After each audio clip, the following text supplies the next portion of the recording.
When I was 18, I went on a long car trip from my hometown to my new college. I packed all my stuff into my small SUV. It was my first time driving alone for a long time, and also my first time away from my family for so long, so I was nervous. The trip was supposed to be 600 miles, and I planned to drive for 2 days.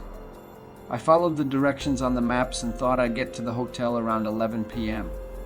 But because of traffic, getting gas, and stopping to eat, I knew I'd probably arrive later. At 7 p.m. it was dark outside, and there weren't many cars on the road. Sometimes a car would go past, but mostly it was just me driving. Being alone made me feel more and more tired and bored. Around 10 p.m. I chose to stop at the next gas station before finishing the rest of the trip. About 10 minutes later, I left the road and stopped at a lonely gas station. It wasn't even in a town, it was just a gas station with a few pumps and a small store. I didn't see any other cars on the road or in the parking lot, and there weren't any lights from nearby buildings. While I was filling up my tank and looking around, a man came up to me, which surprised me. He was a lot older than me, maybe in his 50s, and he looked messy, like he might not have a home.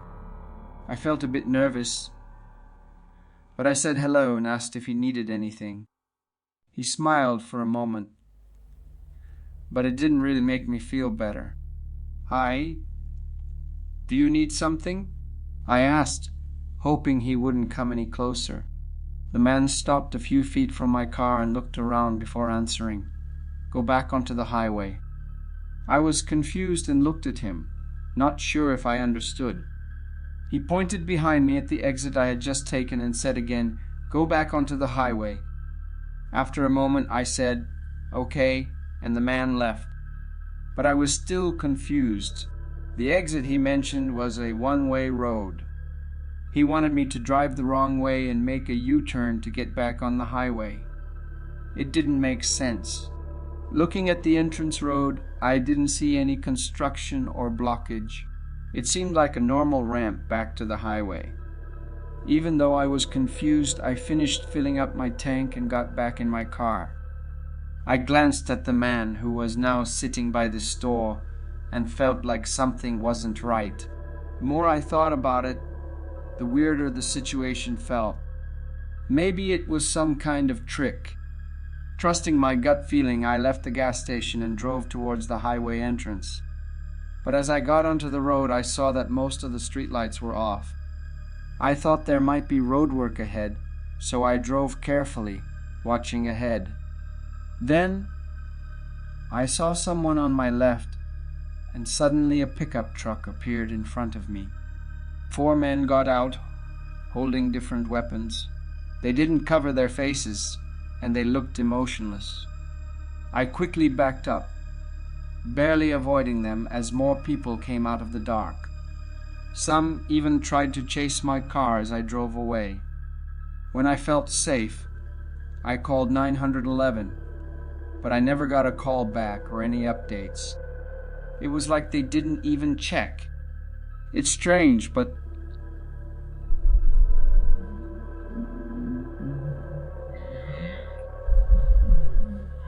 at least that's what I thought he was doing.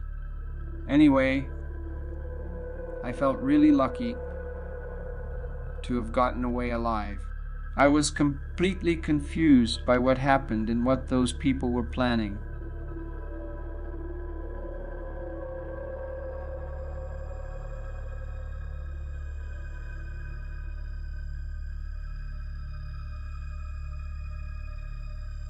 I was delivering a truckload to a company on the far west coast, starting from the east coast. I've been a truck driver for almost 20 years, so I've driven this route many times. It's always the same roads, same truck stops, and everything else. In all those years, nothing really crazy ever happened. There were a few strange moments, but they never turned into anything big. So when I was driving this route again, I wasn't worried at all. It was just another day on the job. About 20 hours into the route, a storm started slowing down my driving. It was late, and I was already searching for the next truck stop to sleep at. As I drove, a sudden light appeared behind me. The road was flat and straight, so I should have seen them coming in my mirror, but they were suddenly right behind me. Maybe they had just turned on their lights. I didn't know, but they quickly came up behind me. I watched them until they got so close that they were hidden by the trailer. All I could see were their headlights reflecting off the back. Then their lights turned off. I kept my speed and kept checking my mirrors, but I couldn't see them anymore. It was crazy for someone to turn off their lights in such a heavy storm, and it was just as crazy for them to be tailing me so closely. Luckily, a sign showed a truck stop was only 5 miles ahead, so I knew I was close to getting away from whatever was happening. I didn't want to assume anything based on strange behavior, but as a trucker, it's hard not to consider the possibility of it being an attempted robbery, especially when alone on the road at night. For the remaining 5 miles, I didn't see any signs of them behind me. I was still on edge because of the storm, but I started feeling less worried as I approached the truck stop. I pulled into the truck stop, trying to see if they followed in my mirrors, but the rain and dim lighting made it too hard to tell. The truck stop was mostly empty, except for a few trucks at the gas pumps. I parked in the middle of the lot and waited for a minute to organize some of my stuff. Then, I opened the truck door and leaned my head out, looking along the side of the trailer. I got soaked from the rain in just a few seconds, but I couldn't see a car behind me. I closed the door and finally felt a bit of relief. I grabbed my pillow and blanket from the passenger side, locked the doors, turned off the truck, and tried to get some sleep. The rain pounding on the metal roof helped me drift off, blocking out any sounds from other trucks coming and going. When I woke up, it felt like I'd only been asleep for a few minutes. I looked around and saw it was still dark, and the storm was just as bad, if not worse. But before I could check my mirrors, there was a loud thump that shook the truck. I opened the door and looked out at the back of the trailer through the rain. I could barely see the outline of a car with its headlights off, and 2 men moving around in front of it. Terrified, I hesitated to step out and confront them. As I sat there, unsure of what to do, the door slammed against my body, pushing me back into the driver's seat. Another man stood outside, yelling at me to stay put, then slamming the door again. He had his right hand shoved in his hoodie, and with 2 other men behind the truck, I knew I couldn't do anything. I could feel the truck shaking as I sat there, with the guy outside my door watching my every move. He didn't even glance away for a second. This went on for a few minutes. Then they ran back to their car and drove off. I was still in shock watching their car disappear onto the road. I called the police and filed a report, but they never found out who the men were. All I know is that if I hadn't been paying attention and had just tried to drive off when I first saw them, I probably wouldn't have been as lucky to get away safely.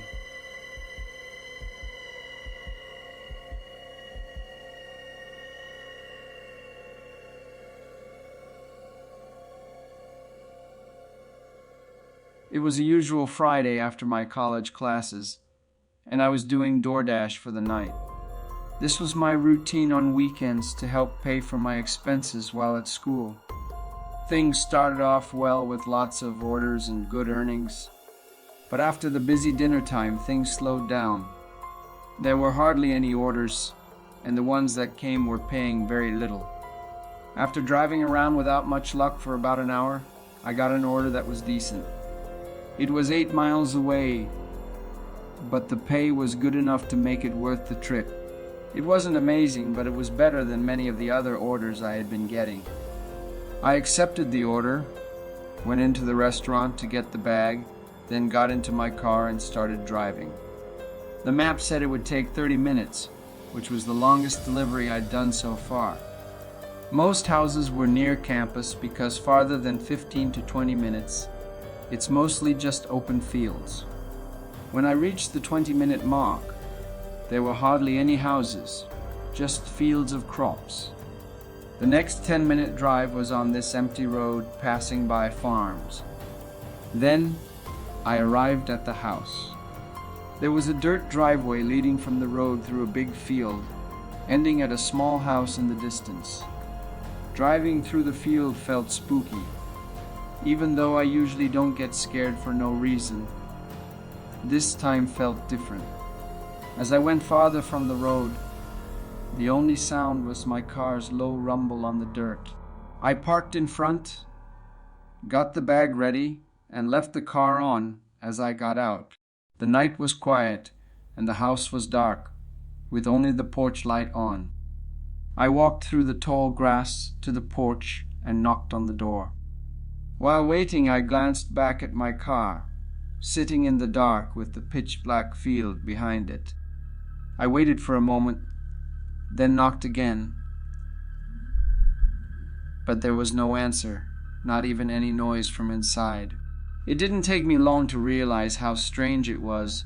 No lights on in the windows, and the house looked really old and worn up close. The only thing that made me think it wasn't abandoned was that I had a delivery for this address, and the porch light was on. I looked at the light, wondering why it was the only one on. Then I remembered noticing that